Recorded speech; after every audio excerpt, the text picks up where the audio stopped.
Now, Hurricane Fiona is moving north and gaining strength. We just got an update on the storm minutes ago. Meteorologist Nally Ferrari, of course, tracking that for us tonight. Yeah, as we go through the next couple of days, its forecast to still reach Category 4 status. So right now it's at 125-mile-per-hour winds. That's a Category 3.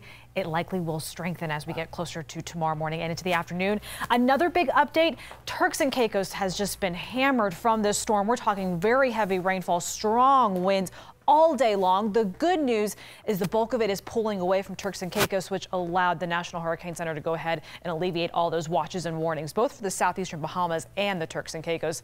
But as we go through the next couple of days, it will get stronger and it will move forward faster, meaning the island of Bermuda will be the next piece of land that's impacted late on Thursday. That will likely approach Bermuda as a 140-mile-per-hour storm at a Category 4 status. So hurricane watch is already in effect for the island of Bermuda, and then continuing to trail its way up towards the north, thankfully staying east of the United States. But those wavelengths, the seas will be really picking up some height as we go through the next couple of days, meaning rip currents along the east coast is something we'll have to watch out for. In case you missed it tonight, we do have another tropical storm that developed in the Atlantic. This is Tropical Storm Gaston that will be staying in the central northern portions of the Atlantic and well away from land as well. But then we have a little bit of a few other updates. We've also been watching two waves that have not yet developed yet, one of which hasn't even moved off the west coast of Africa. We'll be keeping a close eye on that activity, but the big story lately, at least over the last 24 hours, has been Invest 98L,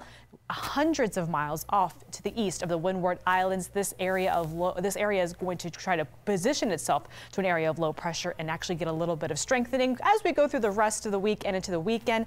There's some agreement that southeastern to central Caribbean is an area we're going to have to watch out for possible development. However, that spread really does start to widen up when it comes to uncertainty. So we've got a lot to keep you updated as we go through the next several days. We're talking well over a week out. I'll have new updates as we go through the rest of the week. But in the meantime, we'll talk more about the weekend forecast coming up.